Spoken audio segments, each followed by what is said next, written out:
Hello, everybody. This is Real Talk from the Heart. I just had a question for you, though. Real talk from my heart. What if you were the last person to talk to a loved one before they took their life? Let that marinate. Just think of your current characteristics now.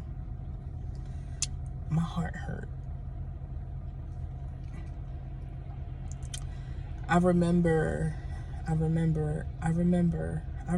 I was younger, and I remember I was younger, right? And I remember feeling like there was so much pain inside me that I didn't know how to filter my pain. It just felt unbearable. I remember this when I was younger. And I remember one day, like, telling my dad, I was like, I'm gonna kill myself. And my dad was like, well, go ahead. Right? And I ain't gonna lie, it made me think about it. Like, Dad, he said, go ahead. Like, I won't do it. But I didn't do it because I'm here today. But it makes me think about, the words that we say out our mouth. And today, you don't know how people really feel and if they really gonna do it. But what I learned is a person who wants to get rid of themselves will not tell you because they don't want you to stop them.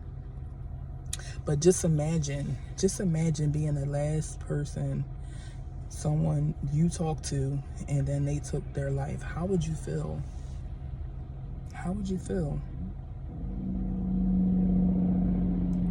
That hurt. Because I remember a lot of situations as a kid, watching my mom, do stuff to herself.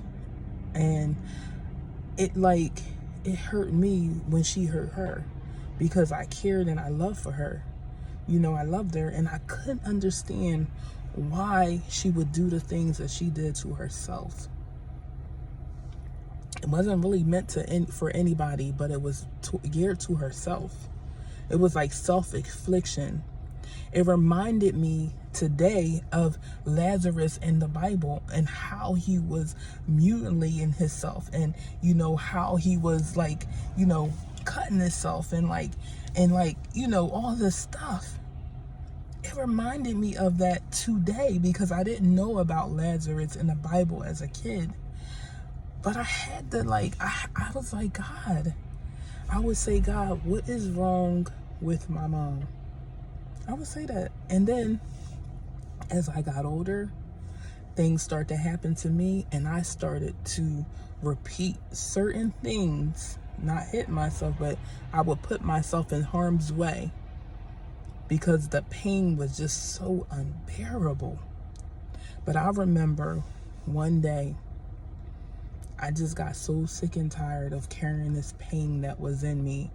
And there's levels to this thing because we think when we go through things that we're over it.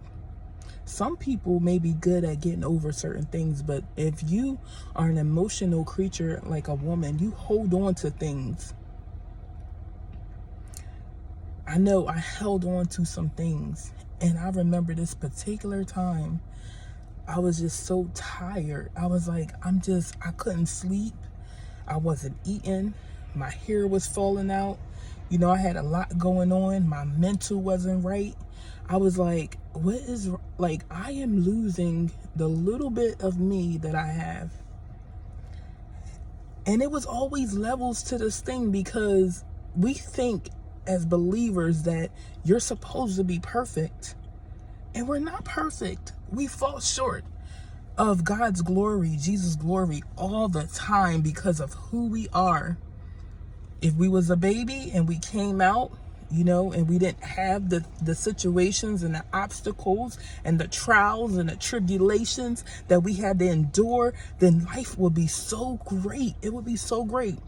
But as I think about it, right, and I remember that day, I went into I think it was, I think it was a well, it had to be a Sunday, because I remember I was ushering, and I would always go to the altar, and it was all these, it would be particular ladies on the altar. And I remember, yo, I was so weighed down. And I was like, I just went to the altar and I said, God, I don't know how I'm going to give you this, but I need you to take this now. It is too heavy for me. It's too heavy. And he took it. And of course it was a process, because I cried. And every time I cried and got on the altar, because we got like 1, 2, 3, 4 steps, I believe, or 4 or 3 steps on our altar. And I laid there and I just cried. I bawled my eyes out. And I said, God, I need you to come into my heart, because I don't know what to do. I don't know what to do with this. And when I was crying, it was like, I imagined that I was crying at Jesus' feet and that my tears was washing his feet. I did. There was moments that I had with God where I just was like, God, I can't carry this anymore. I had stages in my life where I was like, God, if you don't do it, who else is going to do it? Seriously. This little girl bottled up with all these issues on the inside, festering up, and is manifesting. And all I'm asking God was to do is help me.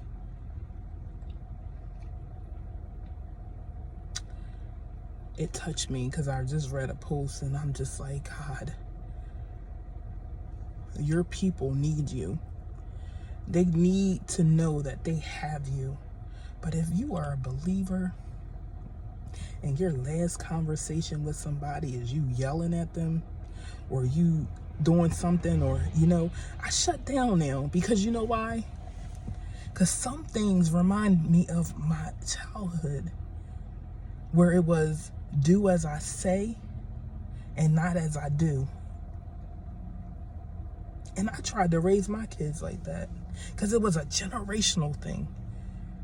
And I realized that wasn't right. That was something that we was taught to dictate our kids, be a dictatorship. And I didn't like it. So why would my kids like it? Why would my grandkids like it? Why would the people that I'm around like it? You should treat others how you want to be treated.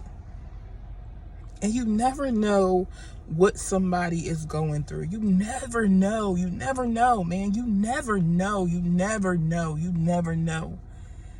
There's nothing too small. There's nothing too big for God. I remember when we went to Sight and Sound this year, and we went to go see David in the Bible. And David was a worshiper, right? And he fought the devil. Well, he hit the devil with a slingshot and a rock, and the devil went down. But now, as I think about the David and the slingshot, and how he hit him, and that giant went down to the ground, and I seen the giant with my eyes. It was so animated how they had it, and it was like, wow, a slingshot and a rock.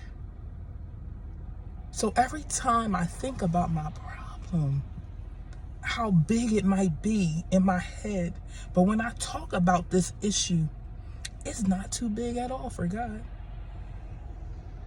I have an issue. I have a problem, because I think that there's never, every time I do something, it's never enough.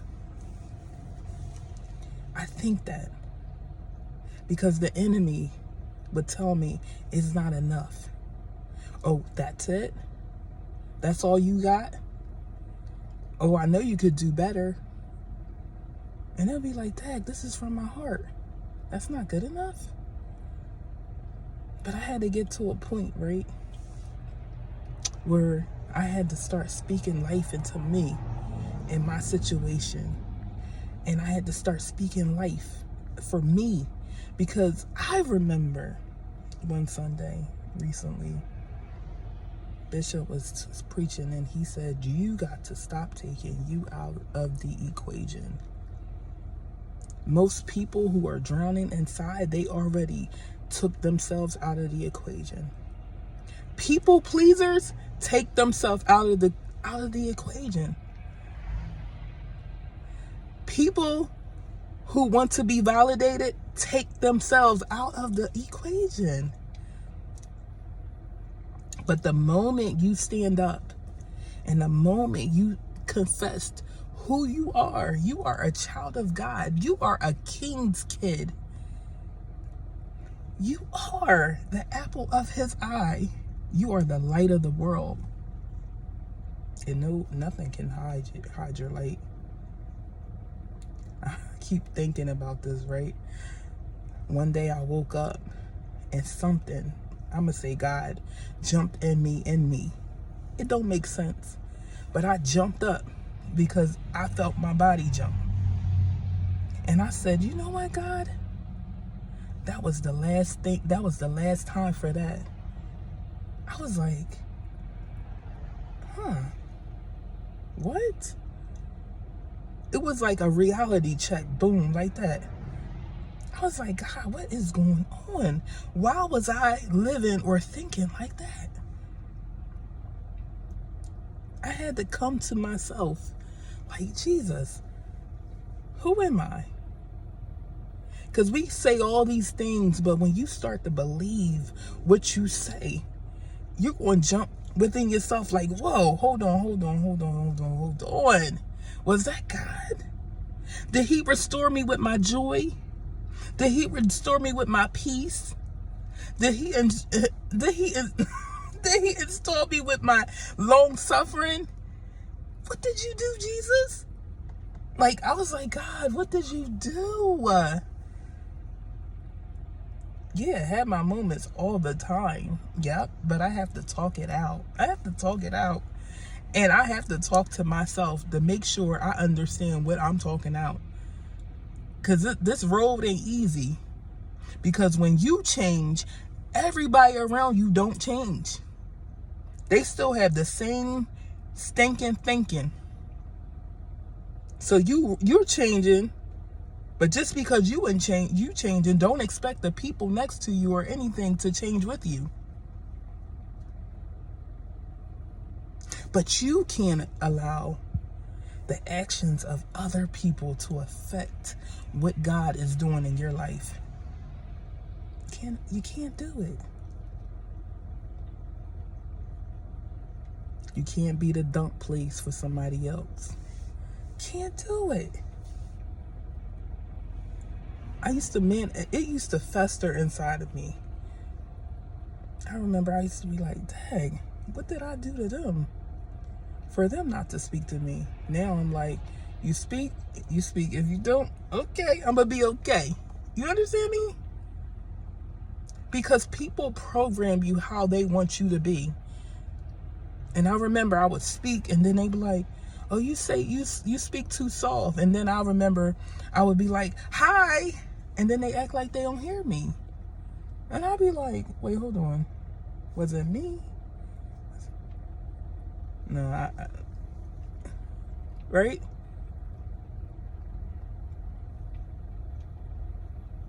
The joy of the Lord is my strength. He is. And you don't need to be all, like some people be like, oh, you gotta be able to quote this, to do this. You can quote whatever you want to quote, baby. But if you don't apply what you quote into your life, it don't mean nothing. You can remember all the scripture you want.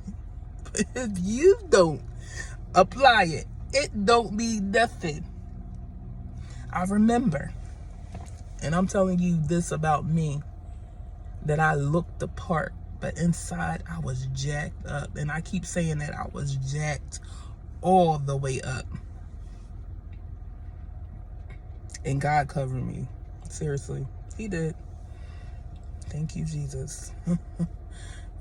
He covered me. He covered me. I'm telling you, he covers you.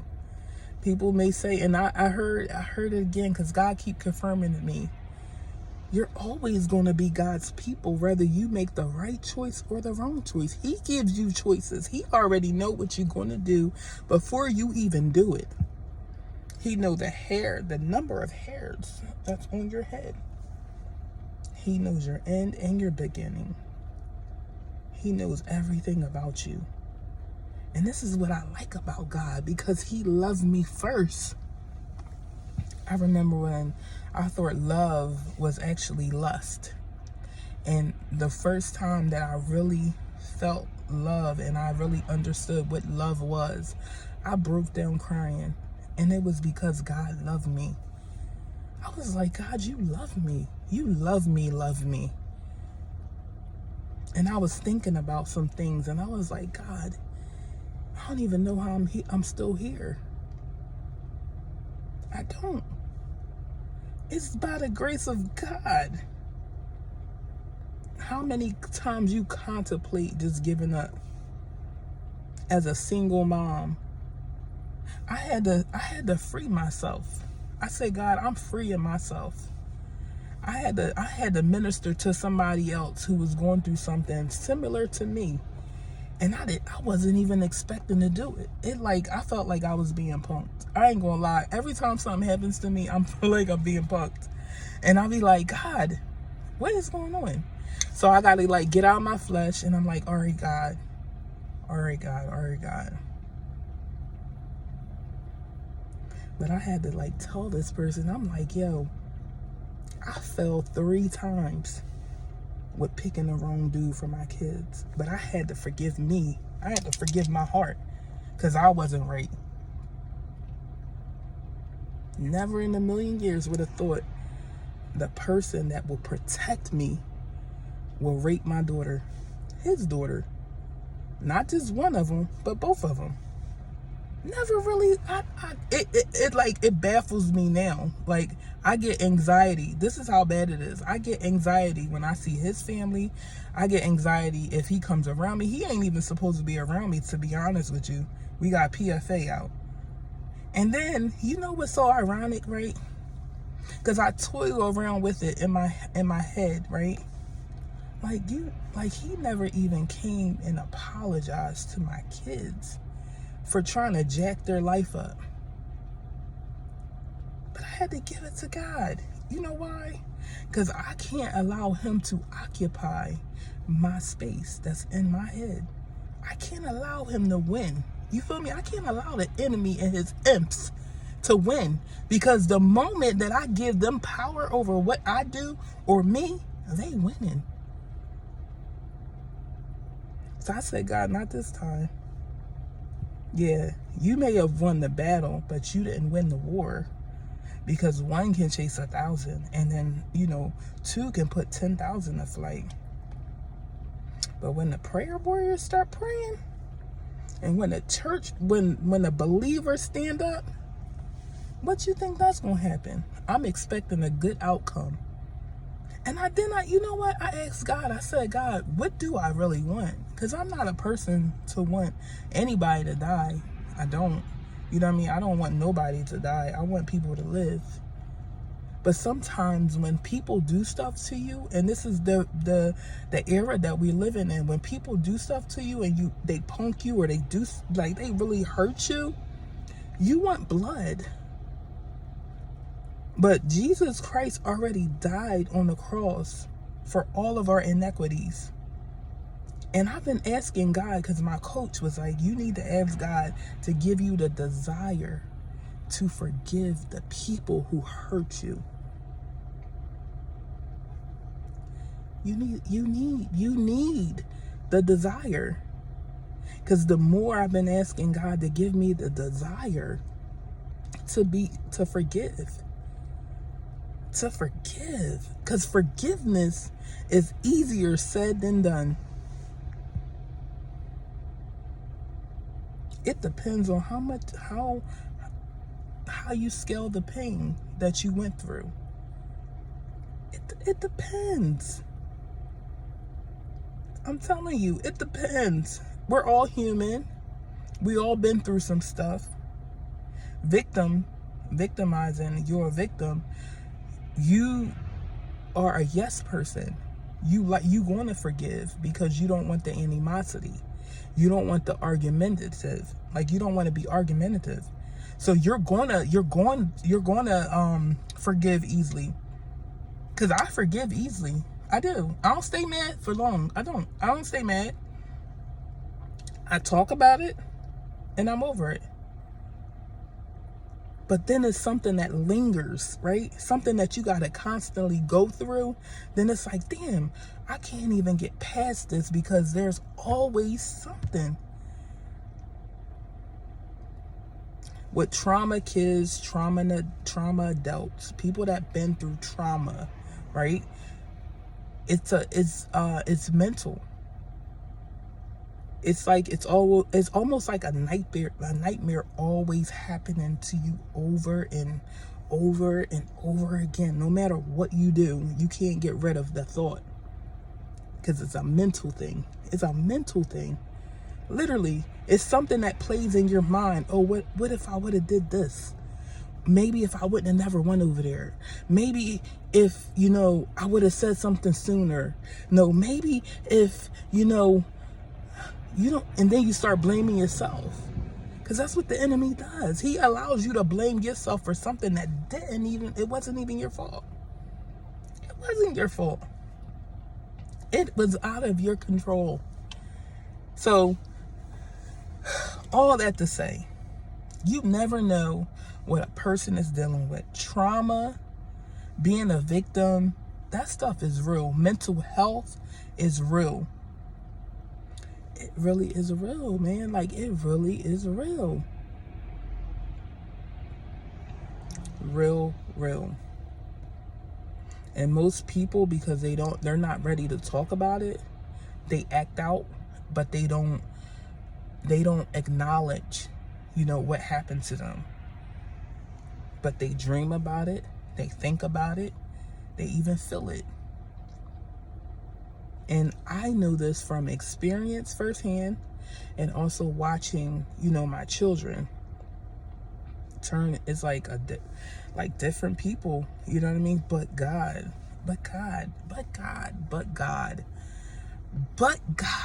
I'm telling you, like, you be like, God, you did that, but God. Won't he will? Like, you be like, yo, God, you are real. Like, seriously. But it's the people who don't feel like God is there, and he is right there waiting for you to say, here I am, Lord. God, I just need you. I need you to come into my heart, my life. However you talk to God, you talk to God how you would talk to somebody that you are comfortable with. And he will show you who he is. Seek his face. I can't talk. Continually seek his face. Seek him. Seek him when you mad. Seek him when you sad. Seek him when you think, the world is ending. Seek him. Seek him. I remember in 2000, I found out I was pregnant. You couldn't tell me that the world wasn't going to end. You couldn't tell me that I was going to live to be 37. You couldn't tell me, because I was like, there's no way that I am pregnant. No way. No way. You could not tell me that the world wasn't going to end in 2000. You couldn't tell me. Couldn't tell me. Because I just believed it. I'm like, yeah, I'm pregnant. Out of all people, I got pregnant. But look at God. We go through things, we may fall, but you got to get back up, man. Don't end anything because of the way you thinking. Seek help, like literally seek help. You don't have to go through these things by yourself. You're not the only one going through what you're going through. You're not the only one. When I realized This is what the enemy tried to tell you. He tries to tell you that you're the only one. And when I realized that I wasn't the only one, wow, it blew my mind. It really did. It blew my mind. So this is real talk from the heart. I wanted it to be a short video, but it wound up being a long video. But I just need you to live on purpose. Take it 1 second, 1 minute, 1 hour, 1 day. Literally, nothing more and nothing less until you get back on your feet. I believe in therapy. I believe that God puts people on 2 feet just to see about you. I believe that he loves you with everything that's in him. I believe the enemy is mad and he wants you to take your life, or he wants you to do things that is against you because he thinks that you don't have you. He thinks that he won already, and he did not win. I need you to share this video. I need you to live. I need you to live. I need you. The people around you need you. I know they may not say it all the time. I know life seems like it's unpredictable, but we need you. We need you to survive. We need you to live. We need you to succeed. Things happen because there is an experience. But that experience and that obstacle and that situation that you go through don't have to be your last. You understand me? We all been there. We all been victimized. And not just one time. I've been victimized so many times by people that said that they love me, or people that my family had around them, and they looked at me as prey. They prayed over me. P-R-E-Y. They didn't pray for me. They prayed over me. You understand me? Because people that are predators, they prey on the vulnerability of others. They really do, man. And it's not your fault that they have a problem. It's their fault that they should have sought help. They should have got help that they needed. All it takes is one person to say, I need help. I don't like the way I'm thinking. It takes one person to say that. It takes a good person, even when your thinking is off, to say, I need help. I ain't doing too well. Just to talk it out. Seriously, you'll be surprised how many people are hurting. You'll be surprised how many people need just to talk about something that they were thinking. But this is real talk from the heart. Share my video, like my YouTube, subscribe, and have a blessed night. Seriously, have a blessed night. Bye.